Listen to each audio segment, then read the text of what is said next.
வணக்கம். இது ஐபிசி தமிழின் செய்தி நேர. முதலில் தலைப்புச் செய்திகள்.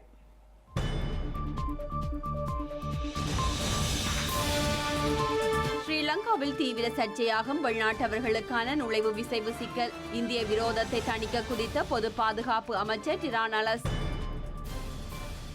கிளிநொச்சி பொது பூங்காவை நிரந்தரமாக ஆக்கிரமிக்க ராணுவம் கட்டுமானம். தமிழ் தேசிய மக்கள் முன்னணியின் கள ஆய்வுக்கு பதிலளிக்க மறுத்த படையினர். தமிழ் பொது வேட்பாளர் தொடர்பாக தொடரும் தீவிரவாத பிரதிவாதங்கள். சஜித்தின் தூதர் என விழித்த டெலோ பிரமுகருக்கு மனோ கணேசன் பதிலடி. சவுக்கு சங்கர் மற்றும் அவரது ஆதரவு ஊடகம் மீது தமிழக காவல்துறை அதிரடி. கோவை சிறையில் சவுக்கு சங்கர் தொடர்ந்தும் தடுத்து வைப்பு.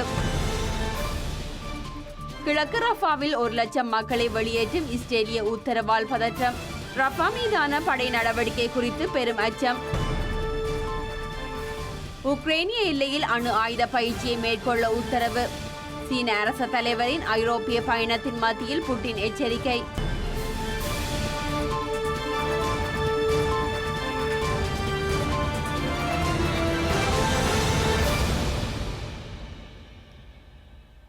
தொடர்வது விரிவான செய்திகள்.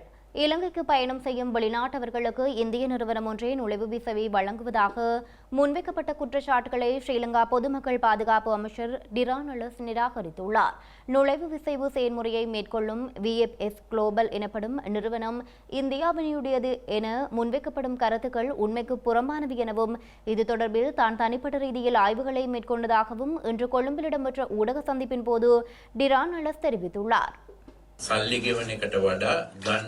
இலங்கைக்கு பயணம் செய்யும் வெளிநாட்டவர்களுக்கு நுழை விசைவு வழங்கப்படுவது தொடர்பில் கடந்த ஒரு வாரமாக குழப்ப நிலை நிலவியது. இது தொடர்பில் நான் தெளிவுபடுத்த விரும்புகிறேன். நுழை விசைவு வழங்கும் செயல்முறை 2 பிரிவுகளாக நடைபெறுகிறது. நுழை விசைவுக்கான கட்டணம் மற்றும் இந்த செயல்முறையை விஎஃப்எக்ஸ் எனப்படும் நிறுவனம் மேற்கொள்வது பேசுபொருளாகியுள்ளது. வேறு சில பிரிவுகளின் கீழ் நுழை விசைவுகளை வழங்க நடவடிக்கை எடுக்கப்பட்டது. 30 நாட்களுக்கு வழங்கப்படும் நுழை விசையை மாத்திரம் இணையவழி பெற்றுக்கொள்ளும் செயல்முறை இலங்கையில் காணப்பட்டது. இதனை நாம் 14 பிரிவுகள் ஆக்கினோம். இதன்படி 6 மாதங்களுக்கு 1 வருடத்துக்கு 2 வருடத்துக்கு என சில பிரிவுகளின் கீழ் இலங்கைக்கு பயணம் செய்யும் வெளிநாட்டவர்களுக்கு நுழை விசைவு வழங்க நடவடிக்கை எடுக்கப்பட்டது.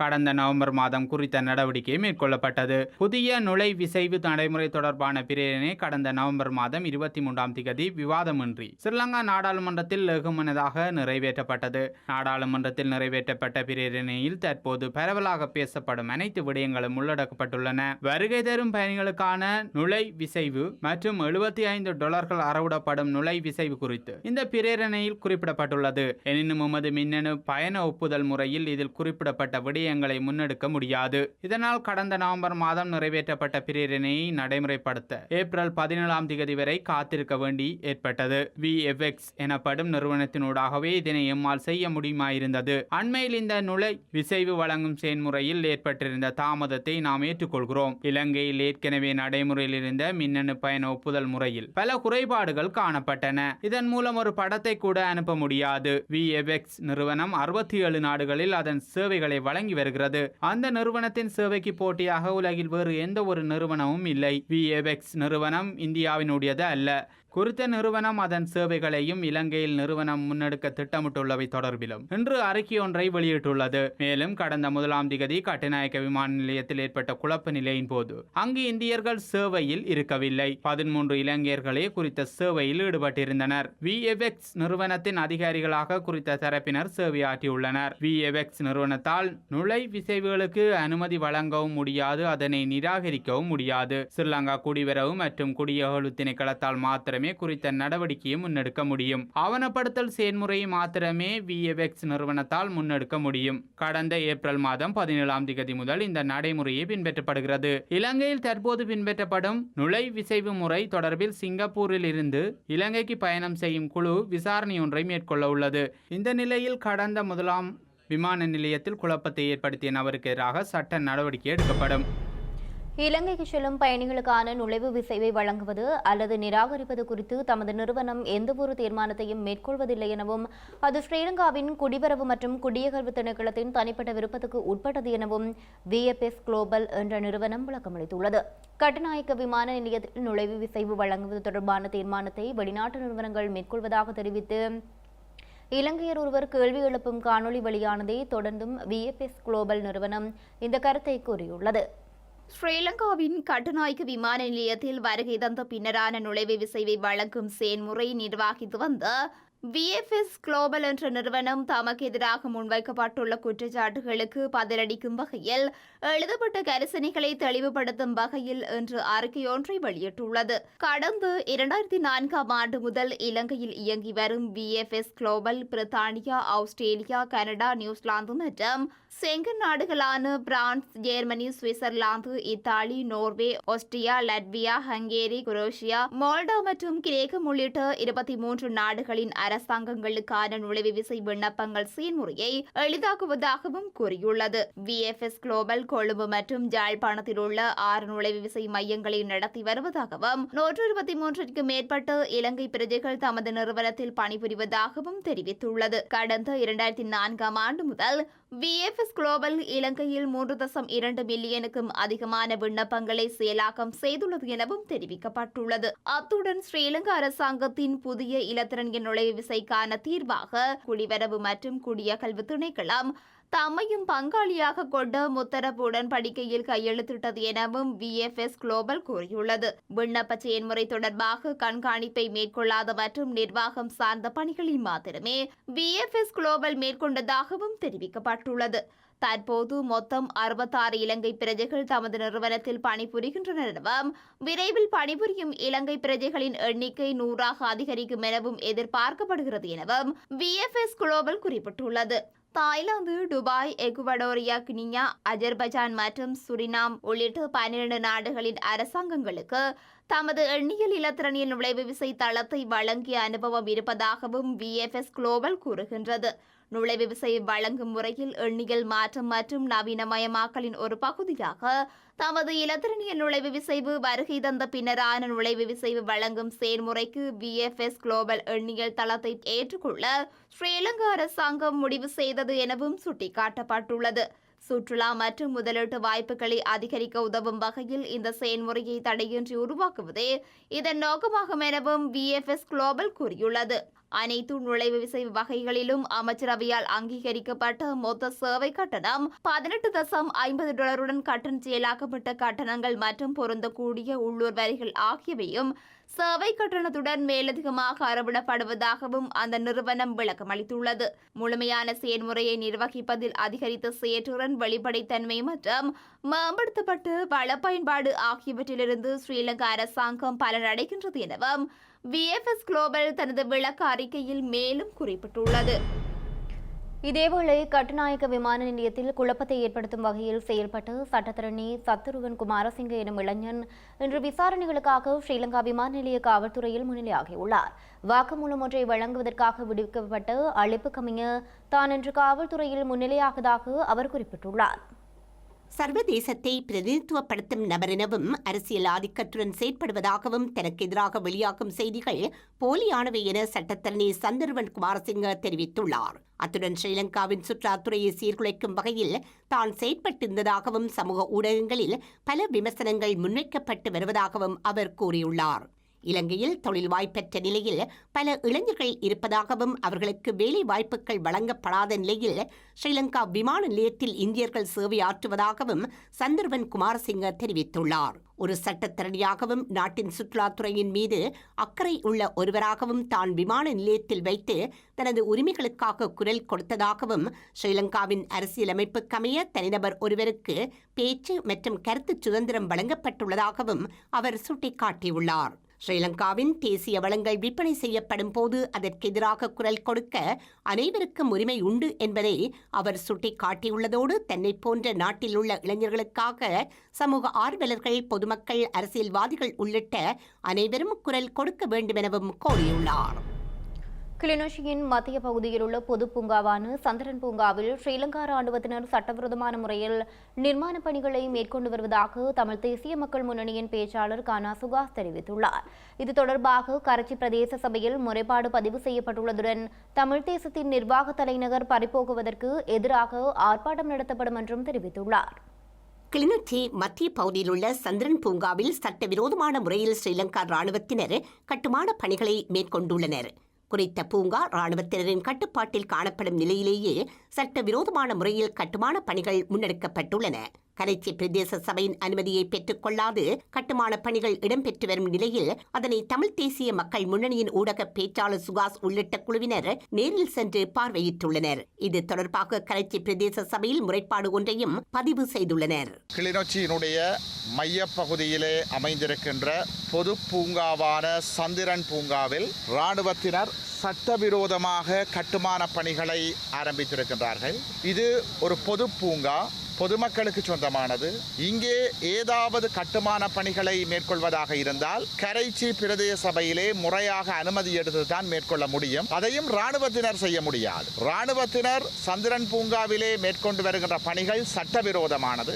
இவற்றை உடனடியாக நிறுத்த வேண்டும் என்று கோருகின்றோம். அண்மை காலமாக கிளிநொச்சி மாவட்டத்தை இலக்கு வைத்து பல்வேறு பிரதேசங்களில் ஆக்கிரமிப்புகள் முன்னெடுக்கப்பட்டு வருகிறது. பொன்னாவளியிலே தமிழ் மக்களினுடைய காணிகளில் அகழ்வு பணிகள் ஆரம்பிக்கப்பட்டிருக்கிறது. கிளிநொச்சி உருத்திரபுரீச்சரத்தில் பௌத்த விகார இருப்பதாக ஆக்கிரமிப்புக்கான ஏற்பாடுகள் நடந்திருக்கிறது. அதை விடுத்து கிளிநொச்சி நாச்சிக்குடாவிலே தமிழ் பாடசாலை பெயர் மாற்றப்படுகிறது. இறுதியாக சந்திரன் பூங்காவில் கை வைத்திருக்கிறார்கள். இது என்னத்தை காட்டுகின்றது என்றால் கிளிநொச்சி மாவட்டத்தில் அரச இயந்திரம் தங்களுடைய பார்வையை செலுத்தி இருக்கிறார்கள். கிளிநொச்சியையும் ஆக்கிரமிப்பதற்கான முஸ்தீபுகள் மிக தீவிரம் பெற்றிருக்கிறது. இதற்கு எதிராக நாங்கள் மிக தீவிரமாக செயற்பட போகின்றோம். இன்று கரைச்சி பிரதேச சபைக்கு சென்று இந்த நடவடிக்கைக்கு எதிராக முறைப்பாடு வழங்க இருக்கிறோம். அதைத் தொடர்ந்து விரைவில் பாரிய ஆர்ப்பாட்டம் ஒன்று நடைபெறும். மக்கள் சிந்திக்க வேண்டும். கிளிநொச்சியினுடைய மைய பகுதியை நாங்கள் இழப்போமாக இருந்தால் இது இன்னும் விஸ்தீரணம் பெறும். தமிழ் மக்களினுடைய காணிகள் அனைத்தும் ஆக்கிரமிக்கப்பட்டு சிங்கள பௌத்த மேலாதிக்கம் திணிக்கப்படும். இதனை நாங்கள் அனுமதிக்க முடியாது. ஸ்ரீலங்காவின் எதிர்வரும் ஜனாதிபதி தேர்தலை இலக்காக கொண்டு தமிழ் மக்களின் வாக்குகளை பெறுவதற்காக தம்மூடாக சஜித் பிரேமதாச தூதுவிடுவதாக டெலோவின் செயலாளர் நாயகம் கோவிந்தன் கருணாகரம் வெளியிட்ட கருத்துக்கு தமிழ் முற்போக்கு கூட்டணியின் தலைவரும் நாடாளுமன்ற உறுப்பினருமான மனோ கணேசன் காரசாரமான முறையில் எதிர்வினையாற்றியுள்ளார். தமிழ் தரப்பில் பொது வேட்பாளரை நிறுத்த வேண்டும் என கோவிந்தன் கருணாகரம் தரப்பு மும்மரமாக செயற்படும் நிலையில் சஜித் பிரேமதாச அவர்களுடன் தூதுவிட வேண்டும் எனவும் மனோ கணேசன் கேள்வி எழுப்பியுள்ளார். இலங்கை தமிழ் மக்களின் பிரச்சினைகளுக்கு தீர்வாக 13வது திருத்தச் சட்டத்தை முழுமையாக நடைமுறைப்படுத்துவது குறித்து தேர்தல் விஞ்ஞாபனத்தில் குறிப்பிட்டுள்ளதாக, அதன் மூலம் சிங்கள மக்களின் ஆணையை பெற உள்ளதாகவும் தனது முன்னிலையில் சஜித் பிரேமதாச வடக்கு கிழக்கு மாகாண குடிசார் சமூக தூதுக்குழுவிடம் உறுதியளித்தார் எனவும் மனோ கணேசன் கூறியுள்ளார். இந்த நிலைப்பாடு பற்றி சஜித் பிரேமதாச மே தினமன்று மீண்டும் ஒருமுறை கூறியுள்ளார் எனவும் சஜித்தின் இந்த நிலைப்பாடு பற்றியே தாம் கிளிநொச்சி மே தின உரையாற்றில் தெரிவித்ததாகவும் அவர் சுட்டிக்காட்டியுள்ளார். 13ஆம் திருத்த மாகாண சபை முறைமையை வடக்கு கிழக்கு மக்களின் தேசிய இன பிரச்சினைக்கு தீர்வாக தாம் ஒருபோதும் கூறவில்லை எனவும் கோரப்போவதில்லை எனவும் மனோ கணேசன் சுட்டிக்காட்டியுள்ளார். எனினும் 13ஆம் திருத்த மாகாண சபை முறைமை என்பது இன்றைய அரசியலமைப்பில் உள்ளடக்கப்பட்டுள்ள சட்டம் எனவும் இது புதிதாக வருகின்ற ஒரு தீர்வு அல்ல எனவும் கூறியுள்ள இவர் இன்று அரசியல் சட்டத்தில் இருப்பதை அப்படியே நடைமுறைப்படுத்துவதாகவும் சஜித் பிரேமதாச கூறியுள்ளார் எனவும் சுட்டிக்காட்டியுள்ளார். மேலும் மாகாண சபை முறைமை என்பது வடக்கு கிழக்கு மாகாணங்களை மாத்திரம் சார்ந்தது இல்லை எனவும் அது 9 மாகாணங்களையும் சார்ந்தது எனவும் மனோ கணேசன் குறிப்பிட்டுள்ளார். ஆகவே சஜித் பிரேமதாச வடக்கு கிழக்கு மாத்திரமல்ல முழு நாட்டுக்குமே இந்த உத்தரவாதத்தை வழங்கியுள்ளார் என்பதை தமிழ் கட்சிகள் அறிய வேண்டும் எனவும் அவர் சுட்டிக்காட்டியுள்ளார். சஜித் கூறுவதை போன்று ஏனைய பெரும்பான்மை கட்சிகளின் உத்தேச ஜனாதிபதி தேர்தல் வேட்பாளர்களும் கூறுவார்களா என தமிழரசு கட்சி கேட்டு பார்க்க வேண்டும் என்று தாம் கூறியிருந்ததாகவும் மனோ கணேசன் தெரிவித்துள்ளார். ஏனெனில் 13ஆம் திருத்த மாகாண சபை முறைமை என்பது கையில் இருக்கும் குருவி எனவும் அதற்கு மேலான தீர்வு என்பது மரத்தில் இருக்கும் குருவி எனவும் அவர் சுட்டிக்காட்டியுள்ளார். இன்றைய அரசியல் சட்டத்தில் இருப்பதை முதலில் நடைமுறைப்படுத்தினால் மாத்திரமே தொடர்ந்தும் புதிய அரசியல் சட்ட தீர்வுக்கு போகலாம் எனவும் மனோ கணேசன் கூறியுள்ளார். மற்றபடி கோவிந்தன் கருணாகரம், CV விக்னேஸ்வரன் ஆகியோர் இன்று ஆர்வத்துடன் முன்னெடுக்கும் தமிழ் பொது வேட்பாளர் என்ற யோசனையை மறுதளித்து தாம் கருத்து வெளியிடவில்லை எனவும் அவர் குறிப்பிட்டுள்ளார். தமிழ் கட்சிகளுக்கு தமிழ் பொது வேட்பாளரை நிறுத்த முழு உரிமை உள்ளது என்றே தாம் கூறியதாக தெரிவித்த மனோ கணேசன், எனினும் புதிய தீர்வு தொடர்பில் சர்வதேச சமூகத்தின் முன்னிலையில் எந்தவொரு சிங்கள வேட்பாளரும் எழுத்துமூல வாக்குறுதிகள் எதனையும் வழங்க மாட்டார்கள் என எனவும் அப்படி கொடுத்தாலும் அவர்கள் தெற்கில் சிங்கள வாக்காளர்களிடம் சிக்கலை எதிர்கொள்வார் எனவும் தாம் கூறியதாகவும் மனோ கணேசன் தெளிவுபடுத்தியுள்ளார். மேலும் தமிழ் பொது வேட்பாளர் கோஷம் என்பது வடக்கு கிழக்கு மாத்திரம் பொருந்தும் எனவும் மலையகம் உட்பட தென்னிலங்கைக்கு பொருந்தாது எனவும் அவர் குறிப்பிட்டுள்ளார். ஏனெனில் வடக்கு கிழக்கு ஒரு தளம் எனவும் மலையகம் உட்பட தெற்கு வேறொரு தளம் என்பதே தாம் சுட்டிக்காட்டியதாகவும் மனோ கணேசன் கூறியுள்ளார். இந்த விடயங்கள் தொடர்பில் வரலாறு முழுக்க தமக்கு மிக தெளிவான யதார்த்தபூர்வமான நிலைப்பாடுகள் இருப்பதாக கூறியுள்ள அவர் தம்மிடம் தடுமாற்றங்கள் இல்லை எனவும் கூறியுள்ளார். கோவிந்தன் கருணாகரம் தரப்பிலேயே தடுமாற்றம் இருப்பதாக விமர்சித்துள்ள மனோ கணேசன் தெளிவான நிலைப்பாடுகளை கூடி கலந்து பேசி அறிவித்துவிட்டு தூது விடுவது குறித்து பேச முடியும் எனவும் மனோ கணேசன் மேலும் சுட்டிக்காட்டியுள்ளார்.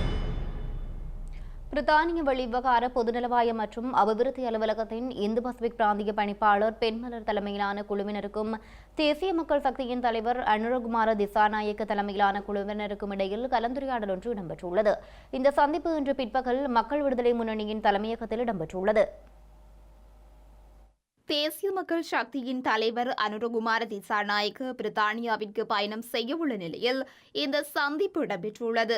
இலங்கையின் நடப்பு பொருளாதார அரசியல் நிலைமைகள், பிராந்திய புவிசார் அரசியல் நிலவும் சவால்கள் குறித்து இந்த சந்திப்பில் கலந்துரையாடப்பட்டுள்ளது.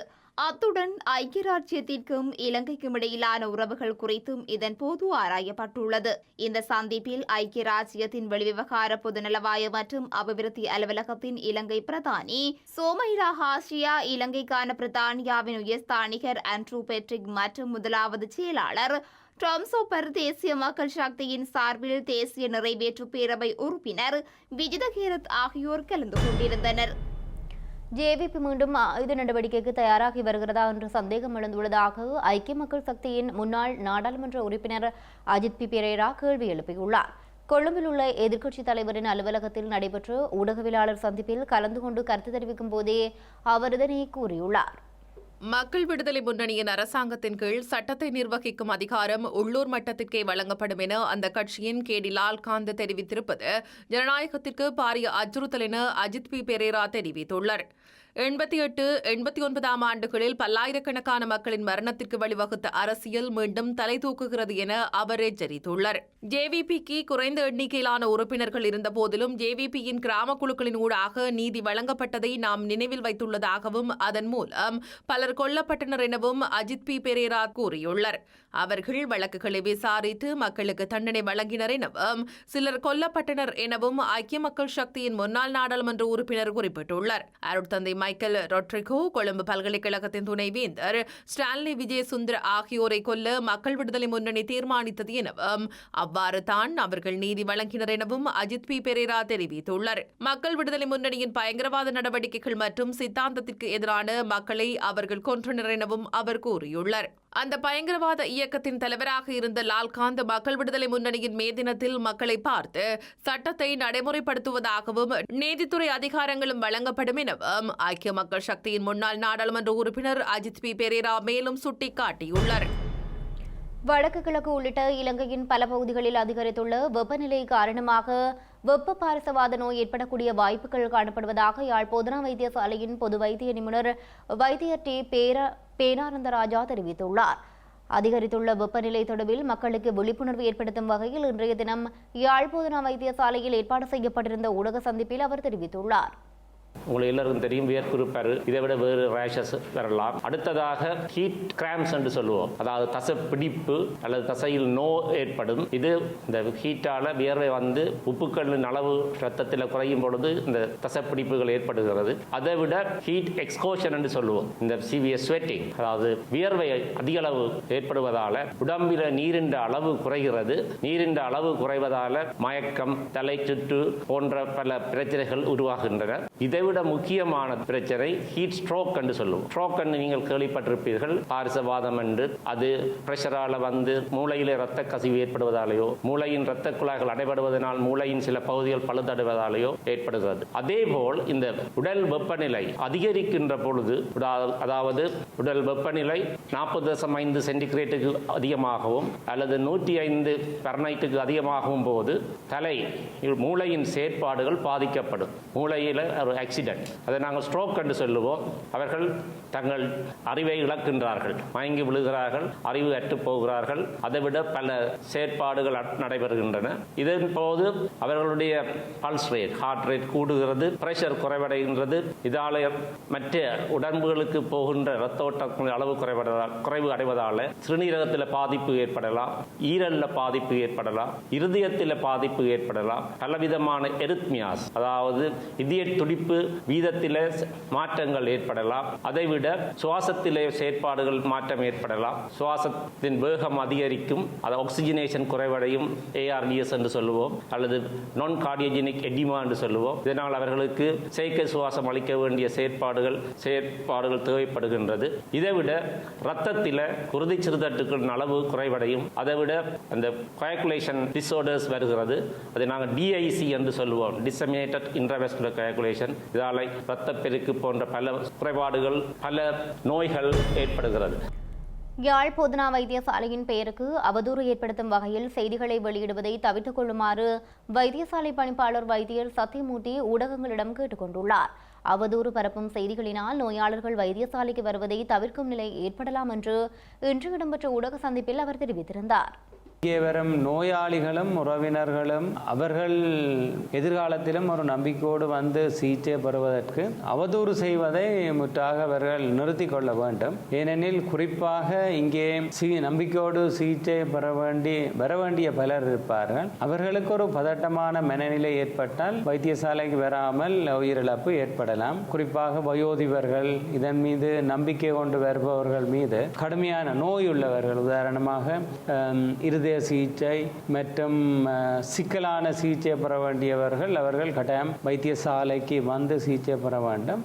சமூக வலைத்தளங்களினூடாக திடீரென்று பதட்டத்தை ஏற்படுத்துகின்ற போது அவர்கள் விடக்கூடும். அது தவிரவும் இங்கே இருக்கின்ற வயோதிபர்கள், நோயாளிகளினுடைய பிள்ளைகள் வெளிநாடுகளிலே இருக்கின்றார்கள்.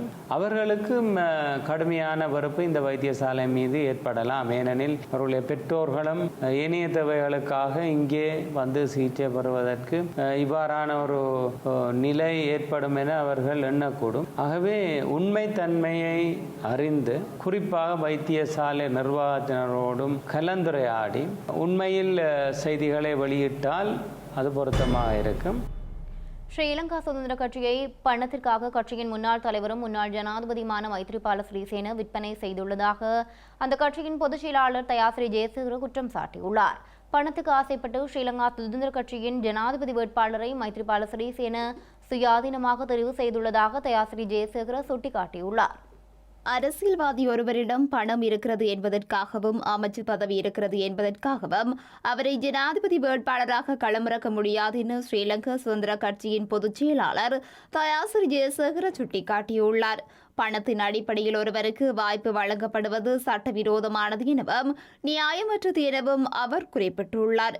பணத்துக்காக கட்சி காட்டு கொடுக்கப்பட்ட மே தினத்தன்று விஜயதாச ராஜபக்ஷ ஸ்ரீலங்கா சுதந்திர கட்சியின் ஜனாதிபதி வேட்பாளராக மைத்ரிபால சிறிசேனவால் அறிவிக்கப்பட்டதாகவும் இந்த விடயம் தொடர்பில் அவரால் தனித்து தீர்மானம் மேற்கொள்ள முடியாது எனவும் அவர் தெரிவித்துள்ளார். சுதந்திர கட்சியின் செயலாளர் பதவியிலிருந்து தன்னை நீக்கியமை தொடர்பில் தான் கவலையடையாவிட்டாலும் கட்சிக்கும் தனக்கும் இடையிலான பிணைப்பை முற்றாக இல்லாமலாக்கும் வகையில் தமது உறுப்புரிமையை நீக்க மைத்ரிபால சிறிசேன நடவடிக்கை எடுத்தமை கவலை அளிப்பதாகவும் தயாசிரி ஜெயசேகர கூறியுள்ளார். எனினும் தனக்கு இழைக்கப்பட்ட அநீதிக்கு நீதிமன்றத்தின் ஊடாக நீதி கிடைக்கும் என நம்புவதாகவும் அவர் தெரிவித்துள்ளார். அத்துடன் கட்சியின் அங்கத்தவர் அல்லாத ஒருவர் தற்போது பதில் தலைவராக நியமிக்கப்பட்டுள்ள போதிலும் பதில் தலைவராக நியமிப்பதற்கு ஸ்ரீலங்கா சுதந்திர கட்சிக்குள் போதிய அளவு சிரேஷ்ட உறுப்பினர்கள் உள்ளதாக தயாசிரி ஜெயசேகர மேலும் குறிப்பிட்டுள்ளார். இந்திய கடற்பரப்பில் அத்துமீறி பிரவேசித்த குற்றச்சாட்டில் கைது செய்யப்பட்டு விடுவிக்கப்பட்டுள்ள 5 கடற்தொழிலாளர்களையும் மீண்டும் இலங்கைக்கு கொண்டு செல்லுமாறு நடவடிக்கை மேற்கொள்ளுமாறு வடமாகாண கடற்தொழிலாளர் இணையத்தின் செயலாளர் NM ஆலம் கேட்டுக் கொண்டுள்ளார். இந்த கடற்தொழிலாளர்களை மீள நாட்டுக்கு அழைத்துச் செல்லும் விடயத்தில் ஸ்ரீலங்கா கடற்தொழில் அமைச்சர் மற்றும் நாடாளுமன்ற உறுப்பினர்கள் இதுவரை எந்தவித முனைப்பும் காட்டவில்லை எனவும் அவர்கள் குற்றம் சுமத்தியுள்ளனர். தொழிலுக்கு சென்ற கடற்தொழிலாளர்கள் எமது கடற்தொழிலாளர்கள் 5 தமிழக கரையோர காவல் படையினரால் கைது செய்யப்பட்டு அவர்கள் சிறையில் அடைக்கப்பட்டு அவர்களின் வழக்கு சென்ற நிலையில் கடந்த 2 வாரங்களுக்கு முன்னர் அவர்கள் விடுவிக்கப்பட்டிருக்கின்றார்கள். எந்த விதமான குற்றச்சாட்டுகளும் சுமத்தப்படாத நிலையில் அவர்கள் விடுவிக்கப்பட்டிருக்கிறார்கள். அவர்கள் மழை காரணமாக ஏற்பட்ட காற்றின் சூழலின் காரணமாக அவர்களுடைய தொழில் நிமித்தம் அங்கு சென்றதாகத்தான் அங்கு பதிவு செய்யப்பட்டிருப்பதாக கூறப்படுகின்றது. அவர்கள் குடும்பத்தினர் இந்த தகவலை எங்கள் மூலம் கூறியிருக்கின்றார்கள். குறிப்பாக இவர்கள் கைது செய்யப்பட்ட காலம் தொட்டும் அவர்கள் விடுவிக்கப்பட்ட காலம் கிட்டத்தட்ட 6 மாதங்களாக இன்றைய நிலையிலும் அவர்கள் தொடர்பாக எந்த விதமான நடவடிக்கையும் அந்த வடமாகாணத்தில் குறிப்பாக வன்னியில் இருக்கின்ற பாராளுமன்ற உறுப்பினர்களாக இருக்கட்டும் அல்லது கடற்தொழில் அமைச்சராக இருக்கட்டும் யாருமே அக்கறை செலுத்தியதாக தெரியவில்லை. இன்று அவர்கள் விடுவிக்கப்பட்டு எக்மோர் என்று சொல்லக்கூடிய புத்தர் கோயில் பகுதியில் அவர்கள் தங்க வைக்கப்பட்டிருக்கின்றார்கள் இலங்கை துணை தூதரகத்தால். ஆனால் அவர்களை இலங்கைக்கு கொண்டு வந்து சேர்ப்பதில் எந்த விதமான நடவடிக்கையும் இந்த 2 வார கால பகுதியில் யாருமே முன்னெடுக்கவில்லை. இந்த குடும்பத்தில் உள்ளவர்கள் 3 திருமணம் செய்தவர்கள், 2 திருமணம் செய்யாதவர்கள். அவர்கள் குழந்தை குட்டிகளோடு பசியும் பட்டினியுமாக இருக்கின்ற நிலை காணப்படுகின்றது. ஆனால் அவர்களை சென்று கூட யாரும் உதவி செய்ததாகவும் இல்லை, அவர்கள் நிலையை கேட்டறிந்ததாகவும் இல்லை. எனவே மீனவர்களின் நிலை, வடபகுதியில் இருக்கின்ற ஒவ்வொரு மீனவரின் நிலை இதுவாகத்தான் இருக்கின்றது. யாருமே அவர்கள் மீது அக்கறை செலுத்துவதில்லை, அவர்கள் குறைகளை கேட்பதில்லை. வெறுமனே வாக்குக்காக அந்த வீடுகளை தேடி செல்லும் பாராளுமன்ற உறுப்பினர்கள் கூட இன்று வரை அந்த குடும்பத்தை திரும்பி கூட பார்க்கவில்லை. எனவே அங்கு கைது செய்யப்பட்டு விடுவிக்கப்பட்டிருக்கின்ற மீனவர்களை எமது நாட்டுக்கு கொண்டு வருவதற்கு அவர்கள் எந்தவித பணம் ஆயத்தமும் இல்லாமல் இருக்கின்றார்கள். அவர்களின் இந்த நிலையை நான் இந்த ஊடக வாயிலாக வெளிப்படுத்துவது அக்கறையுள்ள இந்த சமூகத்தின் மீது அக்கறையுள்ள மக்கள் பிரதிநிதிகள் அல்லது அதனை ஈடு செய்யக்கூடிய அவர்களுக்கு விமான டிக்கெட்டை எடுத்து இங்கு கொண்டு வரக்கூடிய வசதி படைத்தவர்கள் அதற்கான உதவியை செய்ய முன்வர வேண்டும். ஏனெனில் மீனவ சமூகம் இன்று துன்பப்பட்ட நிலையில் இருக்கின்றது. எந்த சங்கத்திலும் அவர்களை கொண்டு வருவதற்கான நிதி பற்றாக்குறை இருக்கின்றது. எனவே அவ்வாறான ஒரு நிதியை வழங்கி அவர்களை கொண்டு வருவதற்கு இந்த நாட்டுக்கு கொண்டு வருவதற்கு இந்த பாராளுமன்ற உறுப்பினர்களாவது அல்லது தனவந்தர்களாவது முன்வர வேண்டும் என்று அவர்கள் குடும்பம் சார்பாக மீனவ சமூகம் சார்பாக இந்த கோரிக்கையை நாங்கள் இன்றைய தினம் முன்வைக்கின்றேன். முல்லைத்தீவில் இடம்பெறும் சட்டவிரோத கடற்தொழில் நடவடிக்கைகளுக்கு ஸ்ரீலங்கா கடற்படையினர் ஆதரவு வழங்குவதாக முல்லைத்தீவு மாவட்ட மீனவர் சம்மேளனத்தின் ஊடக பேச்சாளரும் முல்லைத்தீவு தீர்த்தக்கரை அன்னை வேளாங்கண்ணி கிராமிய கடற்தொழில் அமைப்பின் தலைவருமான வீணா அருணாதன் குற்றம் சுமத்தியுள்ளார். சட்டவிரோத கடற்தொழிலாளர்களை ஸ்ரீலங்கா கடற்படையினரும் கடற்தொழில் நீரியல் வள திணைக்களத்தினரும் தடுக்க தவறும் பட்சத்தில் கடற்தொழிலாளர்கள் ஒன்றிணைந்து கடல் வளத்தினை பாதுகாக்க போராட உள்ளதாக அவர் கூறியுள்ளார். செக் பண்றாரு சொல்லி நாங்க பலமுறை சொல்றோம், ஆனா பிடிக்கிறார்கள். அவர்கள் வரும்போது சும்மா அப்பாயா இருக்கு சூட விலைக்கு போகுமார்களை போட்டோ வைக்கின்றார்கள், மலையை வைக்கின்றார்கள், என்னன்னு கேட்டால் பாசத்தாகின்றார்கள், பிடிச்சு வழக்கு போடுறார்கள். நாங்கள் வரவேற்கிறோம், சட்டத்தை நீங்கள் சரியாச்சு. ஆனா இதே சட்டத்தை இந்த இருட்டு இன்னும் ஒரு கிழமை இருக்கிறது, இந்த இருட்டுக்குள் இந்த வாரமாவது என்கிற மக்கள் அடுத்த நிலவுக்கு நாங்கள் சாப்பிடுவதா இருந்தால் நீங்கள் இந்த படகு சட்டவிரோதமான தொழில்களை நிறுத்துறதுக்கு ஒரு முடிவெடுக்கணும். இல்லைன்னு சொன்னா நாங்கள் மீனவர்கள் அனைத்து பேரும் கிட்டத்தட்ட 800-900 படகு இருக்கிறோம், சிறுபடை, அவ்வளவு பேரும் நாங்கள் கடலில் இறங்கி எங்கட கடலை காப்பாற்றுறதுக்கு நான் முன்வாரதுக்கு நாங்கள் முடிவெடுத்திருக்கிறோம் என அனைத்து சங்கம் சார்பிலையும் நான் இந்த கருத்தை இந்த இடத்தில் வைக்கிறேன். இலங்கையில் எதிர்வரும் ஜூன் மாதம் முதல் மின் கட்டணத்தில் திருத்தங்களை மேற்கொள்ள தீர்மானிக்கப்பட்டுள்ளதாக ஸ்ரீலங்கா மின்சக்தி மற்றும் எரிசக்தி அமைச்சின் செயலாளர் சுலக்ஷனா ஜெயவர்தன தெரிவித்துள்ளார். இந்த மின் கட்டண திருத்தம் தொடர்பான வரைவை ஸ்ரீலங்கா மின்சார சபை தற்போது தயாரித்து வருவதாக சுலக்ஷனா ஜெயவர்தன சுட்டிக்காட்டியுள்ளார். ஸ்ரீலங்கா மின்சார சபை கடந்த 3 மாதங்களில் 8200 கோடி ரூபாய் வருமானத்தை ஈட்டியுள்ளதாக சுட்டிக்காட்டப்பட்டது. இதனை கருத்தில் கொண்டு மின் கட்டணத்தை மேலும் 20 வீதத்தால் குறைக்க பரிந்துரைக்கப்பட்டதாக துறைசார் மேற்பார்வைக்கான நாடாளுமன்ற குழுவின் தலைவர் ரத்னபுரி மாவட்ட நாடாளுமன்ற உறுப்பினருமான காமினி வலைபொட சுட்டிக்காட்டியுள்ளார். இந்த நடவடிக்கையின் மூலம் இலங்கை மக்கள் எதிர்நோக்கியுள்ள பொருளாதார நெருக்கடிகளை ஓரளவு குறைக்க முடியும் என அவர் குறிப்பிட்டுள்ளார். இந்த நிலையில் எதிர்வரும் ஜூன் மாதம் முதல் மின் கட்டணத்தை குறைக்க நடவடிக்கை எடுக்கப்படும் என ஸ்ரீலங்கா மின்சக்தி மற்றும் எரிசக்தி அமைச்சின் செயலாளர் சுலக்ஷன ஜெயவர்தன தெரிவித்துள்ளார். இந்த நடவடிக்கை தொடர்பான இறுதி வரைவு அடுத்த வாரம் ஸ்ரீலங்கா பொது பயன்பாடுகள் ஆணைக்குழுவிடம் கையளிக்கப்படும் என அவர் கூறியுள்ளார். ஸ்ரீலங்கா பொது பயன்பாடுகள் ஆணைக்குழுவின் அங்கீகாரம் கிடைக்கப்பெற்றதன் பின்னர் மின்சார கட்டணத்தை குறைப்பது தொடர்பான உத்தியோகபூர்வ அறிவிப்பு மேற்கொள்ளப்படும் என சுலக்ஷன ஜெயவர்தன தெரிவித்துள்ளமை குறிப்பிடத்தக்கது. இலங்கை முழுவதிலும் உள்ள 359 சித்த மருத்துவ மாணவர்கள் கற்கை நெறியை முடித்துவிட்டு உள்ளக பயிற்சிக்காக காத்திருக்க வேண்டிய அவல நிலை ஏற்பட்டுள்ளதாக உள்ளக பயிற்சிக்கு காத்திருக்கும் சித்த மருத்துவ மாணவ குழுவின் யாழ் பிரதிநிதி வர்ணகுலசிங்கம் பிரவீன் தெரிவித்துள்ளார். ஸ்ரீலங்கா அரசாங்கத்தின் நிதி ஒதுக்கீடு மற்றும் ஆயுர்வேத திணைக்களம் உள்ளிட்ட ஏனைய திணைக்களங்களின் அசண்டை இனமே இதற்கு காரணம் என யாழ் ஊடக அமையத்தில் இன்று இடம்பெற்ற ஊடகவியலாளர் சந்திப்பில் அவர் குறிப்பிட்டுள்ளார். பல்கலைக்கழக மானியங்கள் ஆணைக்குழுவின் எங்களுடைய கற்கைநெறி ஆரம்பிக்கப்பட்ட அந்த வேளையில் 5 வருட கற்கைநெறியும் 6வது வருட உள்ளக பயிற்சி இன்டர்ன்ஷிப் என்று சொல்லக்கூடிய அந்த உள்ளக பயிற்சியும் வெறுமனே எல்லா மாணவர்களுக்கும் உரித்துடையதாக ஒரு உரிமை, ஒரு 1ஆம் வருட மாணவன் 2வது வருடத்திற்கு எவ்வாறாக செல்லக்கூடிய ஒரு உரிமை இருக்கிறதோ அதே போன்றுதான் இறுதி வருடத்தை பூர்த்தி செய்த அனைத்து சுதேச மருத்துவ பட்டதாரிகளும் 6வது வருட உள்ளக பயிற்சியை உள்ளக பயிற்சிக்கு செல்ல வேண்டிய ஒரு அனைத்து மாணவர்களும் உரிமையுடையவர்களாக இருக்கிறார்கள்.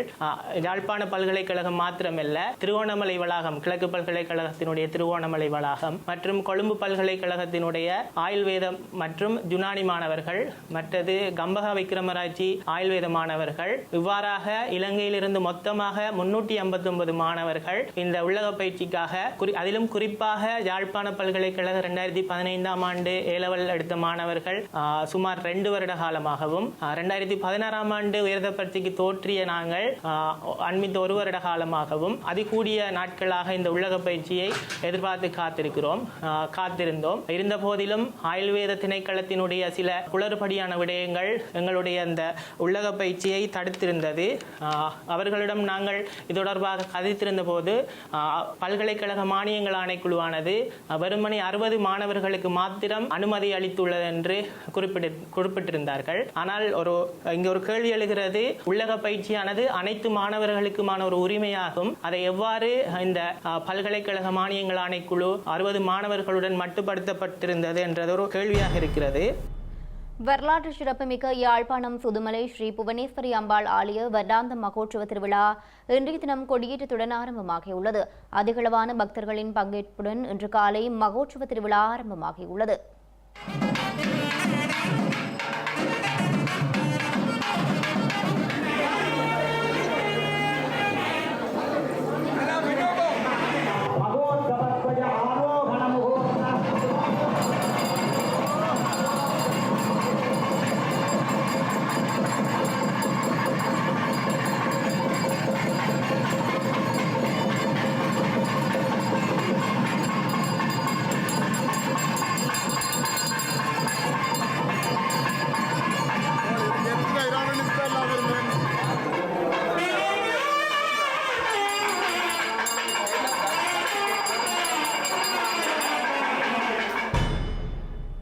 மேலும் சில உள்ளூர் செய்திகள் தொடர்கின்றன.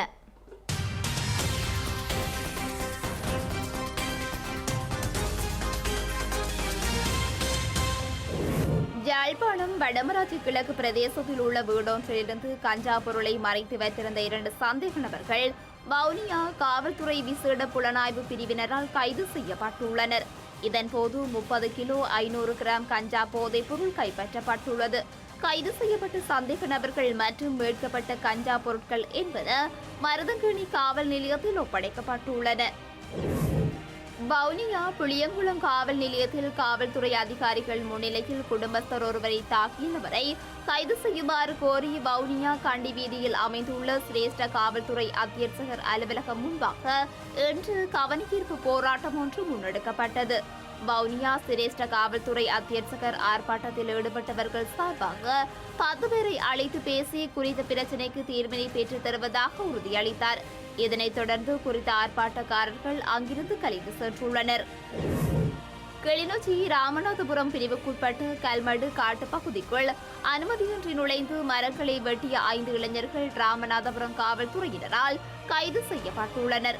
கைது செய்யப்பட்ட 5 விசாரணைகளின் பின்னர் பிணையில் விடுவிக்கப்பட்டுள்ளனர். அத்துடன் அவர்கள் வெட்டிய மரங்களை நீதிமன்றில் ஒப்படைக்க நடவடிக்கை எடுக்கப்பட்டுள்ளதாக ராமநாதபுரம் காவல் நிலைய பொறுப்பு அதிகாரி தெரிவித்துள்ளார். மன்னார் மாவட்டத்தில் தொடர்ச்சியாக தேசிய பாடசாலைகளில் ஆசிரியர் பற்றாக்குறை நிலவி வருகின்ற நிலையில் உயர்தர பாடங்களை கற்பிக்க ஆசிரியர்களின்மையால் உயர்தர கல்வி நடவடிக்கை பாதிப்படைந்துள்ளதாக மன்னார் புதிய சவேரியர் ஆண்கள் மற்றும் பெண்கள் கல்லூரி அதிபர்கள் தெரிவித்துள்ளனர். குறித்த விடயம் தொடர்பில் விரைவில் நடவடிக்கை மேற்கொண்டு தேசிய பாடசாலைகளில் காணப்படும் ஆசிரியர் வெற்றிடங்களை நிவர்த்தி செய்து தருமாறு கோரி மனு கையளித்துள்ளனர். இன்றைய தினம் குறித்த பாடசாலை அதிபர்கள் மற்றும் பழைய மாணவர்கள் இணைந்து நாடாளுமன்ற உறுப்பினர்கள் மற்றும் மாவட்ட அரசாங்க அதிபரிடம் மனு ஒன்றை கையளித்துள்ளனர். செய்திகளின் நிறைவாக மீண்டும் தலைப்புச் செய்திகள்.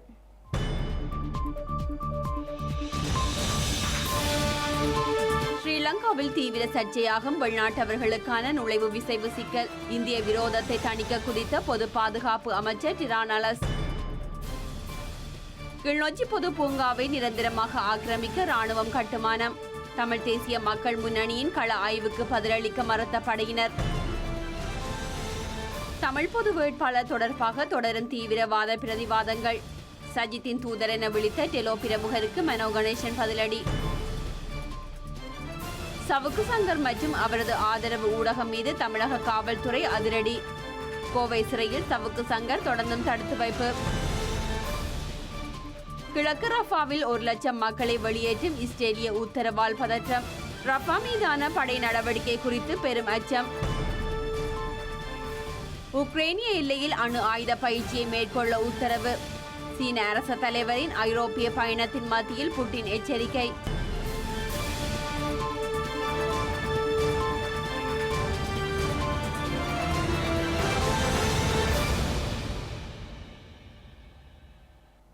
இத்துடன் ஐபிசி தமிழின் செய்தி நேரம் நிறைவடைகின்றது. உடனுக்குடன் செய்திகளை அறிந்து கொள்ள IBC Tamil.com என்ற இணையதளத்தை பார்வையிடுங்கள். வணக்கம்.